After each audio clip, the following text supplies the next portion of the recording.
Alright guys, what's going on? Josh back again with Herndon Photography, and I just want to expand on my last video, my introduction.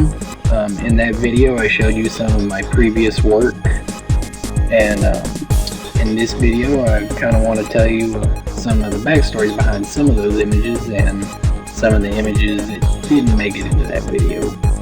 So these ones I'm about to show you are just some of my favorites that I've done just because of the circumstances behind them. So let's check them out.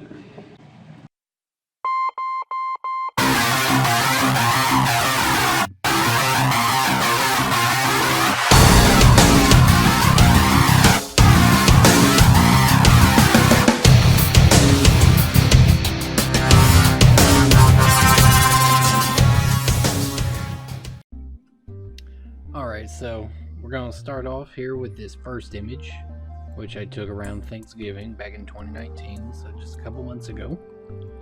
I took this one of my brother-in-law while we were out back shooting. I'm shooting with the D7500, and I like this image. Even though it's a little on the grainy side, it was a little dark and I had to brighten it back up in post. But you know, I did what I could because the sun was going down. This was probably taken around, I want to say it was taken around maybe 4 or 5 o'clock in the afternoon.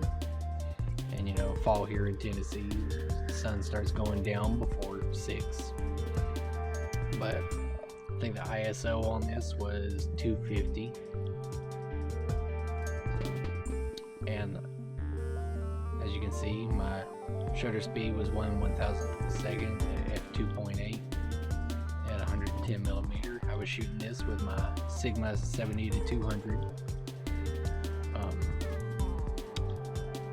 because I just kind of I wanted to see what this lens could do in lower light situations, and I love this image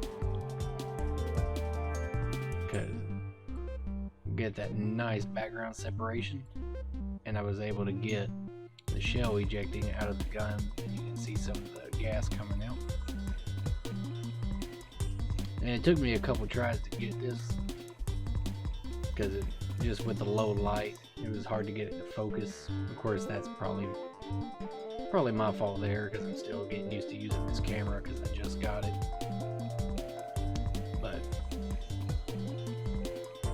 I want to say I was standing quite a few good feet away from him, but like I said, I get that background separation and still get this nice sharp image. Next one from that, I took this one back when I first got the D7500, and this is also with my 70-200 Sigma lens. This image here is a composite of at least 10 to 15 pictures, and though it's just a basic panorama, you're able to zoom in on it to just about any point.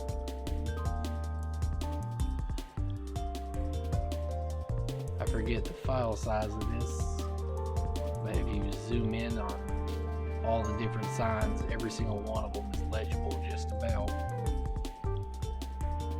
And I went through this image a bunch of times and I can't find any major distortions. Everything seems to have blended together pretty well. I took this one from Fort Negley. See, I love right here how you can zoom in on all the cars down there, and that's pretty. I mean, it's not the sharpest thing in the world, but considering that's about at least 4 or 5 miles away compared to, as you can tell right there. But this image, like I said, is my favorite just because of that reason of how far you can zoom in all the small detail you can catch. You can even make out the time here on this clock. It looks to be about 350. So yeah, that was 350 in the afternoon because that park closes at 4. At least I think they close at 4. But that's one of my favorites there. Oh, exited out of it. Oh well. I'm gonna exit out of that one. Alright, so this one right here is a self-portrait I did. Low-key shot, and I left just a little color on my irises. And this one's only my favorite is because it's the first low-key shot I've done. And this one I just kind of half-assed did at home. I put my speed light on there, and I had a light diffuser, one of the big fold out disc ones, and I had it, I want to say I had it above my head, so when the light flashed I had a light pointing towards the ceiling, and it diffused the light back down on my face, and so it completely darkened out the room but still lit up my face even though I had all the lights on down here. And like I said, it's only my favorite is because it's the first low-key shot I've done, and I did not know how to do one.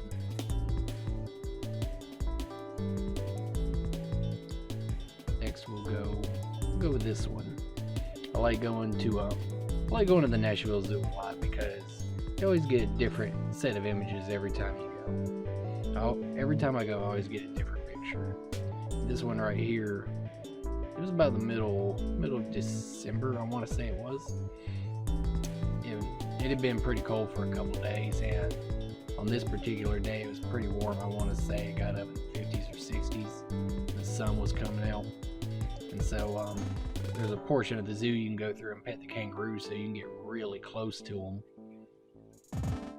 So in this one, he was laying right next to the path, so I was able to get right up there with him and get that nice close-up of his face and get that nice blurred background and still have some of this foreground and focus along with him in focus, and just kind of get that tranquil look in his face, kind of how he just, I don't know how you would describe it. I'm not good with descriptions, but you can tell he's pretty at ease with me being so close to him.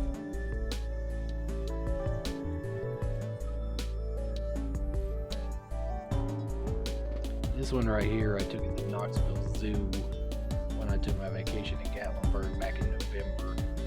This was right around sunset. The sun started going down, and I made a stop back by this exhibit because I saw him just sitting up on this rock by himself, and I liked the way he was just sitting, kind of like he was just sitting there thinking. So I liked the way the light was coming in, hitting him. So the only thing was there was so much stuff to the sides of him, so he kept looking the other way, so I couldn't frame it the way I wanted. But I liked the way this was framed. He looked straight at me, and I kind of put him off here to the side. And this was also shot with my Sigma 70-200, and I want to say I was a good 100 feet away, and I just love how I was able to get his eyes pretty clear. I mean, they're not super tack sharp, but I mean, that's still pretty clear for the light I was using. And if you just zoom in on his hands, you can see all the wrinkles, all the hairs. Scroll down to his feet, you can see his toenails. Like, again, you can see all the wrinkles and creases. I love shooting with my 70-200.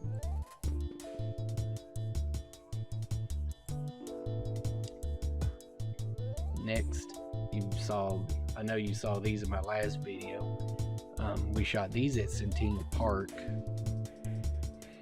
and so this was right as I sprayed the blood on them, and so I had them go behind this creepy looking tree to kind of do some poses around it. And I really like this one because of just the look in their faces. especially all the vibrant colors and everything, the blood, her hair, and just the way the light's hitting his dreads. And one reason this is my favorite is because right after I sprayed the blood on him, this cop comes around the corner in his patrol car, and he's just sitting there, and he sat there for about 10-15 minutes or so, just watching us walk over to our shooting location. And he was just watching us the entire time, and when he finally saw me pull my camera out, he finally drove off. We're just sitting there like, oh god, we're about to get arrested.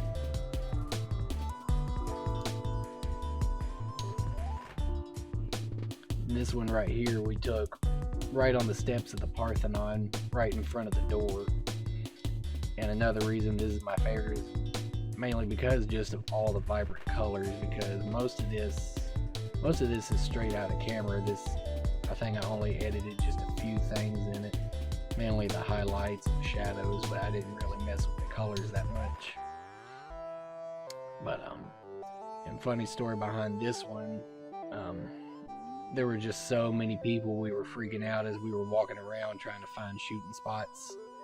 One of the guys that actually works at the Parthenon, he did a double take, and he said it was the most epic thing he's seen all week, I guess because he sees people just do plain engagement or wedding pictures, whatever, there all the time, and it was something different for him.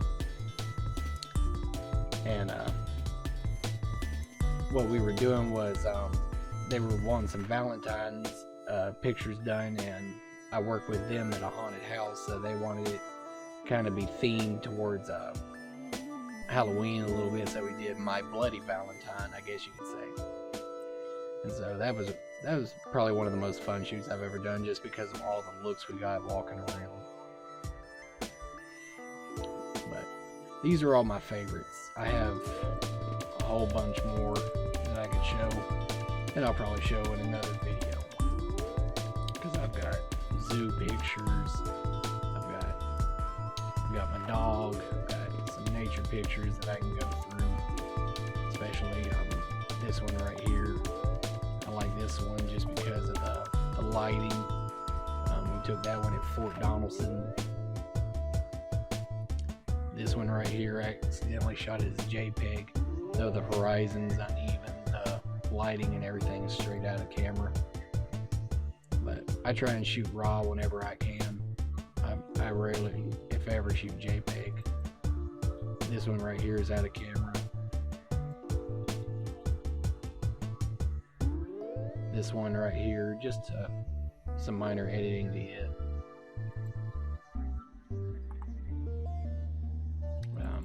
Also, them I did some engagement pictures for, so I've got a whole bunch of them. And of course, I'm still learning photography, but I feel like I've gotten a lot better in the past couple years. But I mean, compared to one of my first ever images that I took, this was my first attempt at an action shot. That's when I had a point and shoot camera. And though these pictures are complete trash, I still keep them to look back and see the progress that I've made. And that's something I recommend everybody do, because it helps you learn. But those are all my favorite images as of now, so hopefully more will be coming along soon. I hope you liked what you saw. If you liked the video, please like and subscribe, and we'll have some more content here for you soon.